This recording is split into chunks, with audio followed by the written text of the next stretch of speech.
Here's an email I received from a parent.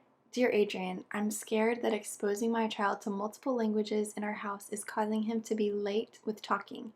Does raising my son to be bilingual cause a language delay? This is such a common question, and I've received hundreds of emails just like this one over the past several years. In this video, I'm going to share the answer to this question and share several myths, facts, and benefits about bilingualism.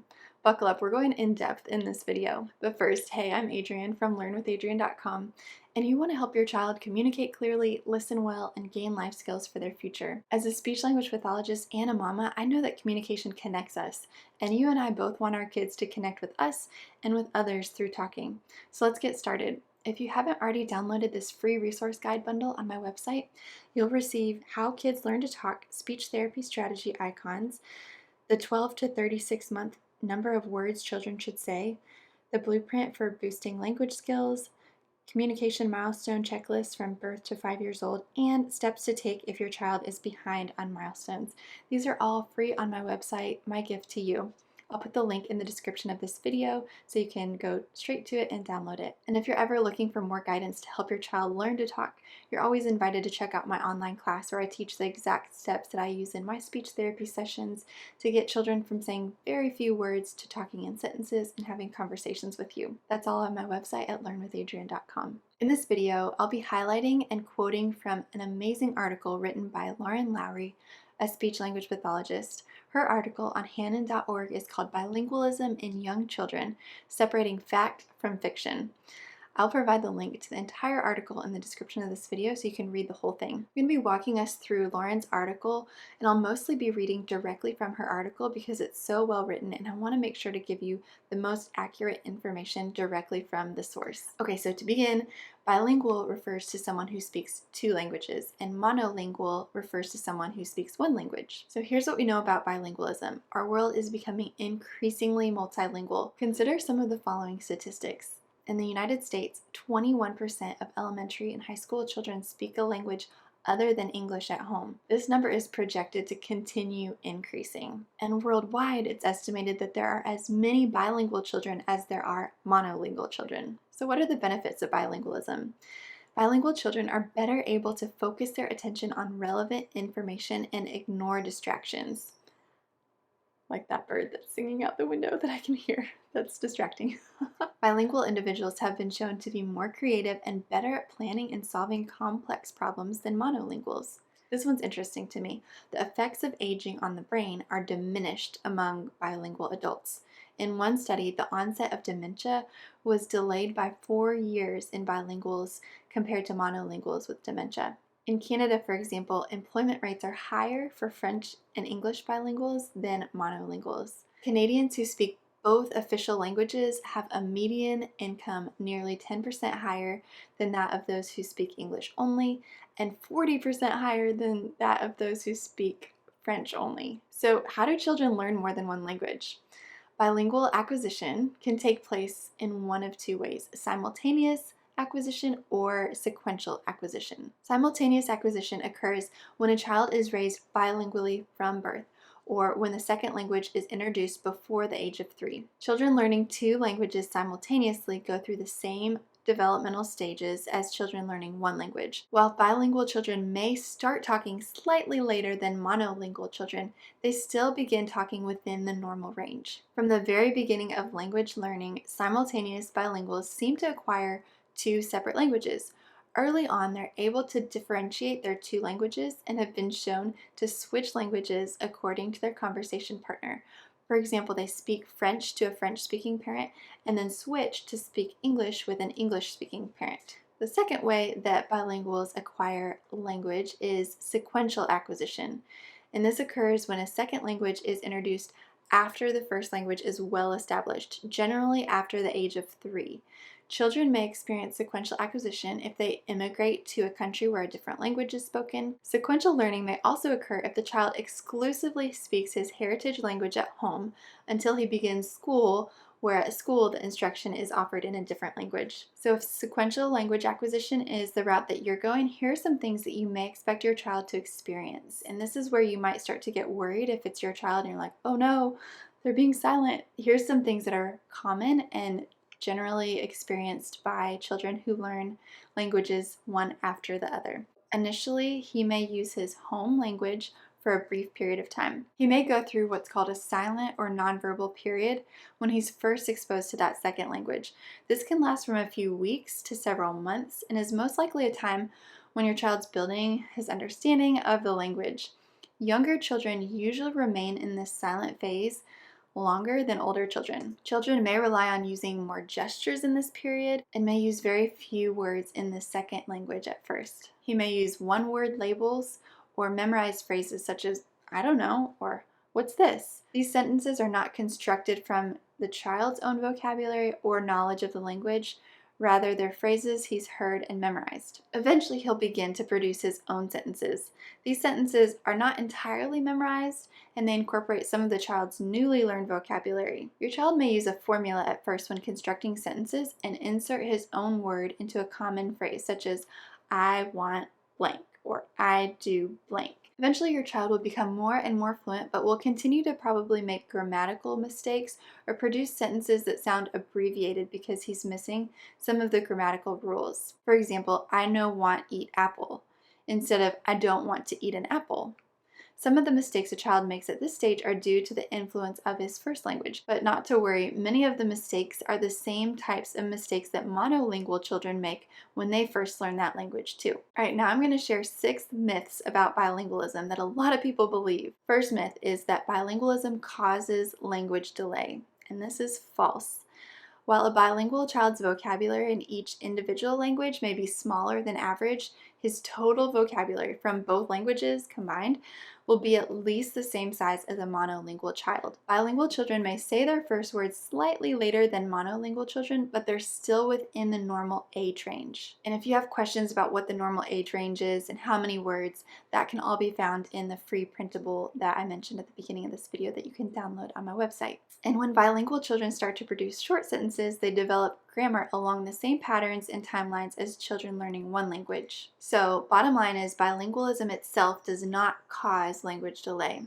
However, a bilingual child who's demonstrating significant delays in language milestones could have a language disorder and be seen by a speech-language pathologist. The second myth is that when children mix their languages together, it means that they're confused and having trouble becoming bilingual, and this is false. When children use both languages within the same sentence or conversation, it's known as code mixing or code switching. Parents sometimes worry that this mixing is a sign of language delay or confusion. However, code mixing is a natural part of bilingualism. Even proficient adult bilinguals code mix when they converse with other bilinguals, and it should be expected that bilingual children will also code mix when speaking with other bilinguals. And the great news is that many researchers see code mixing as a sign of bilingual proficiency. For example, bilingual children adjust the amount of code mixing they use to match that of a new conversation partner, someone they've never met before who also code mixes. It's also been suggested that children code mix when they know a word in one language but not the other. Sometimes code mixing is used to emphasize something, express emotion, or to highlight what someone else said in the other language. Therefore, code mixing is natural and should be expected in bilingual children. Myth number 3, a person is not truly bilingual unless he is equally proficient in both languages, and that is false. It's rare to find an individual who's equally proficient in both languages. Most bilinguals have a dominant language, a language of greater proficiency.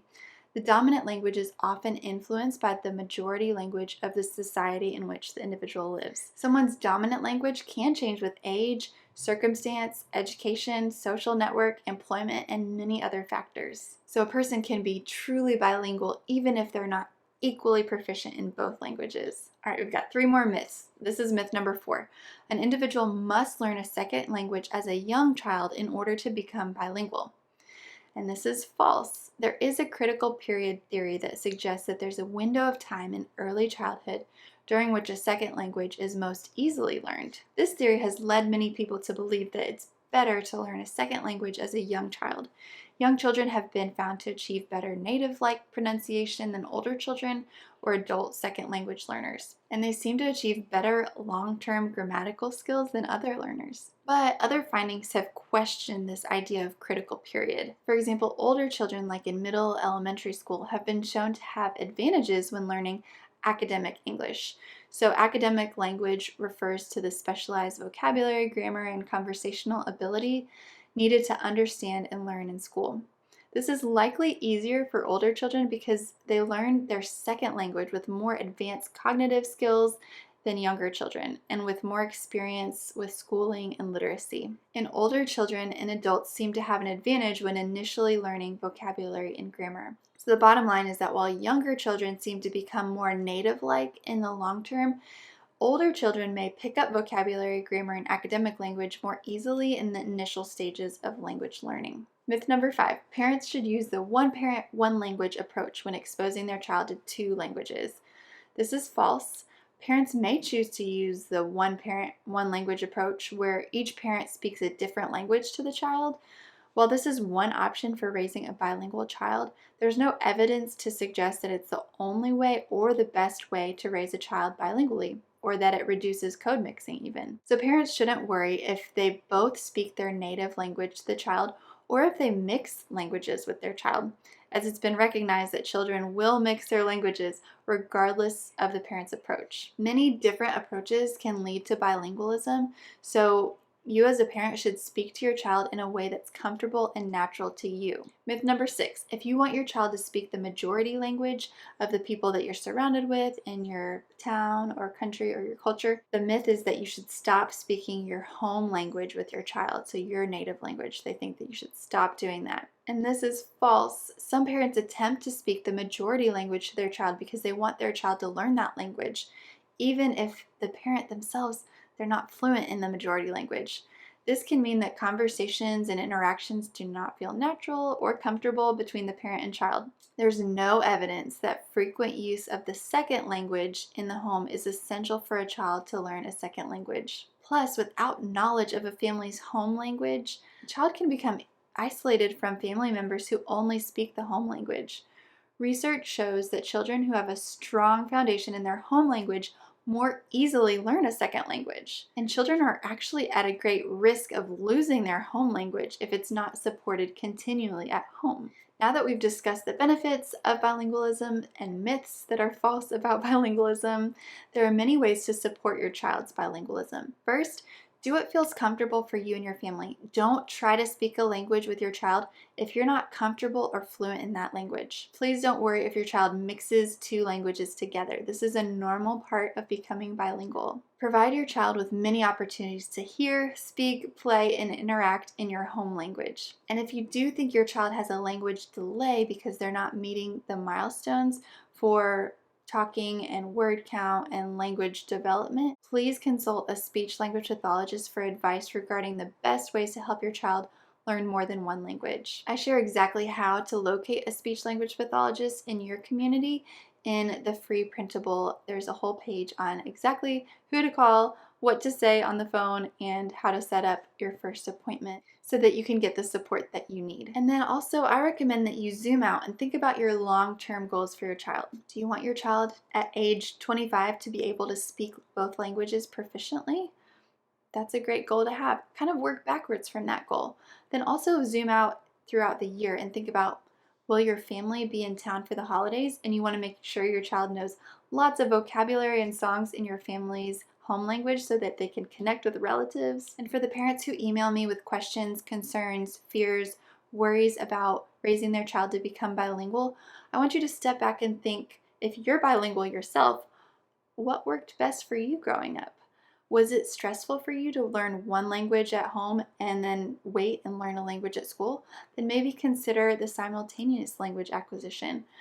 Was it no problem at all, easy breezy? Then that would work probably for your child too. What's the most comfortable language for you to speak? Speak that language to your child. The good news is that whatever route you choose is the right way for your family and your child. Zoom out. Think about the whole world, all the children in the world who grow up knowing more than one language, and your child will be one of them. Let me know in the comments. I'm so curious. What languages do you speak? Do you speak 1, 2, 3, 7 languages? I would love to know. And as always, you know your child best. So if you do have concerns that your child is falling behind on language milestones based on the norms that I share in my free printable download, and if you're looking for more guidance to help your child learn to talk, you're always invited to check out my online class where I teach the exact steps that I use in my speech therapy sessions to get children from saying very few words or no words at all to talking in sentences and having conversations with you.